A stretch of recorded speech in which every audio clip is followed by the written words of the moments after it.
చేసుకునే వాళ్లకు ఏం తెలుస్తుంది అనే రోజులకు ఇప్పుడు కాలం చెల్లింది. గ్రామీణ ప్రాంతాల్లో మహిళలు వ్యవసాయానికి డ్రోన్లను ఉపయోగిస్తారని కొన్నేళ్ల క్రితం వరకు ఎవరూ ఊహించలేదు. అది ఇప్పుడు సాకారమైంది. భారతదేశంలోని రైతక్కలు ఇప్పుడు డ్రోన్ దీదీలుగా మారుతున్నారు. మహిళలకు సాధికారిత కల్పించే లక్ష్యంతో వచ్చిన ఓ కొత్త స్కీమ్ వ్యవసాయ రంగంలో మహిళలకు మరింత గుర్తింపు ఇవ్వనుంది. అసలేంటి ఆ స్కీమ్? మహిళలకు ఎలా ఉపయోగపడుతుంది? వ్యవసాయ రంగంలో ఎలాంటి మార్పులు తేబోతోంది? Let's focus.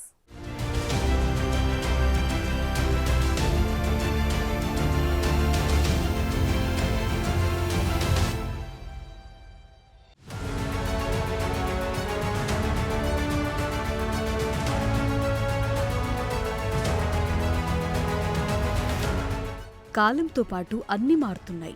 మహిళలు అన్ని రంగాల్లోనూ ఎదుగుతున్నారు. భూమిని దాటి అంతరిక్షంలోకి వెళుతున్నారు. విమానాలను అవలీలగా నడుపుతున్నారు. రాకెట్ ప్రయోగాల్లో భాగస్థులవుతున్నారు.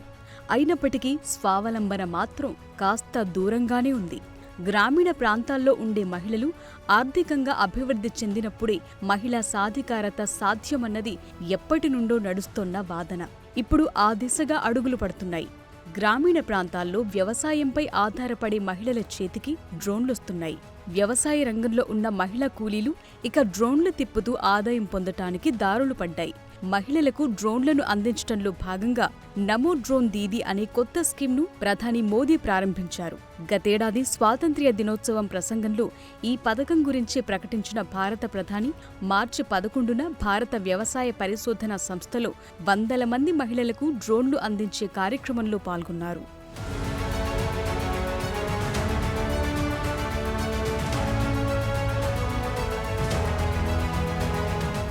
మన దేశంలో దాదాపు 70% కుటుంబాలు తమ జీవనోపాధి కోసం వ్యవసాయంపై ఆధారపడి ఉన్నాయి. ఈ రంగంలో గ్రామీణ మహిళలు కూడా కీలక పాత్ర పోషిస్తున్నారు. అయితే గ్రామీణ మహిళలకు సాధికారత కల్పించడం, వ్యవసాయ పద్ధతులను సమూలంగా మార్చడం నమో డ్రోన్ దీదీ స్కీమ్ ప్రాథమిక లక్ష్యంగా కనిపిస్తోంది. కూలీల ఖర్చులను తగ్గించడం, ఎరువులు, సమయాన్ని, నీటిని ఆదా చేయటం, గ్రామీణ ప్రాంతాల్లోని మహిళలకు సాధికారత కల్పించడం ఈ పథకం ఉద్దేశాలుగా ఉన్నాయి.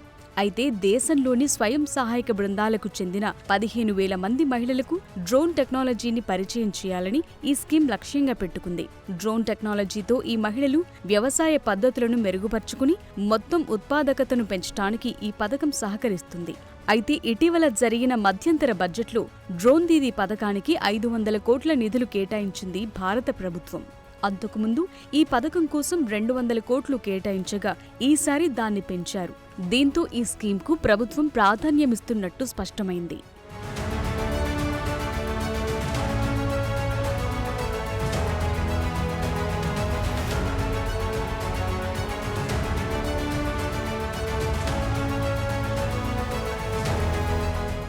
అభివృద్ధి చెందిన దేశాన్ని నిర్మించడానికి మహిళా సాధికారత చాలా ముఖ్యం.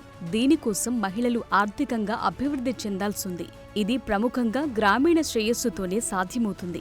ఈ క్రమంలోని నమో డ్రోన్ దీదీ పథకం గ్రామీణ మహిళలను శక్తివంతం చేయటంలో, సాంకేతికతను ఉపయోగించుకోవటంలో ముందుకు నడుపుతుందని, అలాగే వ్యవసాయ విప్లవంలో మహిళలను అగ్రగామిగా నిలుపుతుందని ప్రభుత్వం భావిస్తోంది.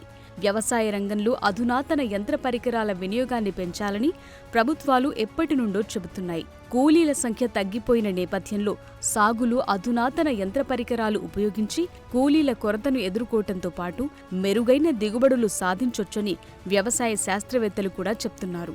ఇందులో భాగంగానే గతంలో ఎన్జీ రంగ వ్యవసాయ విశ్వవిద్యాలయం పంట సాగులో వినియోగించే డ్రోన్లను తయారు చేసింది. అయితే ఒక్కో డ్రోన్ ధర 8 లక్షల రూపాయలుంది. దీంతో గ్రామీణ ప్రాంతాల్లో డ్రోన్లు కొనుగోలు చేయడానికి ముందుకు రాలేదు. ఈ క్రమంలోనే కేంద్రం నమో దీదీ డ్రోన్స్ పథకాన్ని అమల్లోకి తెచ్చినట్టు తెలుస్తోంది.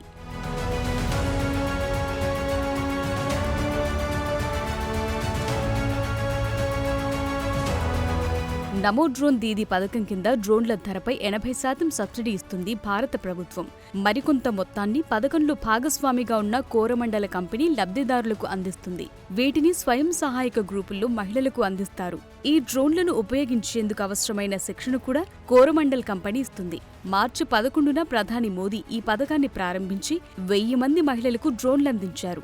అయితే వ్యవసాయ రంగంలో ఉపయోగించే డ్రోన్ల ద్వారా ఏడాదికి ₹1,00,000 వరకు ఆదాయం వస్తుందని కోరమండల్ ఇంటర్నేషనల్ లిమిటెడ్ చెప్తోంది. ఈ డ్రోన్లను రైతులు తమ పొలంలో ఉపయోగించుకోవటమే కాకుండా ఇతరుల పొలాల్లోనూ పురుగు మందులు పిచికారీ చేయటానికి వినియోగించొచ్చని వ్యవసాయ నిపుణులు చెప్తున్నారు. దీంతో తక్కువ సమయంలో ఎక్కువ ఎకరాల్లో పురుగు మందు పిచికారీ చేయొచ్చని అంటున్నారు.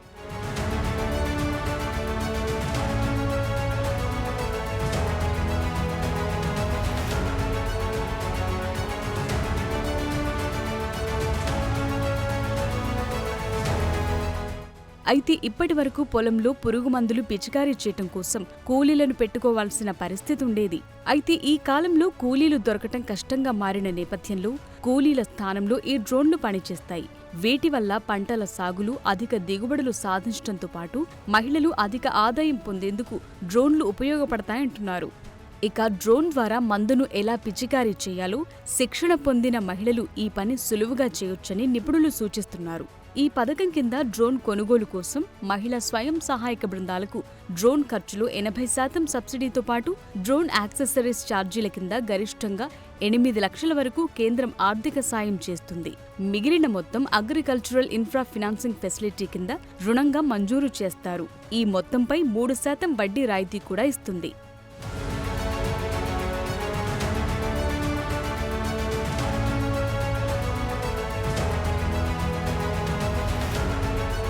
ఇక త్వరలోనే కేంద్రం ఈ పథకానికి సంబంధించి ఆన్లైన్ పోర్టల్ను ప్రారంభించనుంది భారత ప్రభుత్వం. అది వినియోగంలోకి వచ్చాక డ్రోన్ కోసం ఆన్లైన్లో దరఖాస్తు చేసుకోవచ్చు. ఆ తరువాత కేంద్రం డ్రోన్ ఇచ్చి డ్రోన్ వాడే మహిళా రైతుకు ట్రైనింగ్ ఇస్తుంది. దేశంలో దాదాపు 10 కోట్ల మంది మహిళలు స్వయం సహాయక బృందాల్లో ఉన్నారు. ఇందులో 15,000 మంది స్వయం సహాయక బృందాలకు కేంద్ర ప్రభుత్వం డ్రోన్లను అందించాలని అనుకుంటోంది. డ్రోన్ పొందిన మహిళలకు 15 రోజులు ట్రైనింగ్ ఉంటుంది. ఇందులో 5 రోజులు డ్రోన్ ఎలా వాడాలో చెబుతారు. మరో 10 రోజులు డ్రోన్తో పిచికారీ ఎలా చేయాలో చెబుతారు. ఇలా శిక్షణ పొందిన మహిళలు డ్రోన్ల ద్వారా ఎరువులు పిచికారీ చేస్తూ ఏడాదికి ₹1,00,000 ఆదాయం వరకు పొందొచ్చు. ఇలా ఈ పథకం దేశ వ్యవసాయ రంగంలో ఓ విప్లవాన్ని తేనుందని విశ్లేషకులు అంచనా వేస్తున్నారు. అయితే ఇలా డ్రోన్ల వాడకం పెరిగితే drone startups, drone infrastructure development పెరుగుతాయని ప్రభుత్వం ఆశిస్తోంది. తద్వారా ఉద్యోగ అవకాశాలు కూడా పెరిగి ఎక్కువ మందికి లబ్ధి కలిగే అవకాశం ఉందని భావిస్తోంది.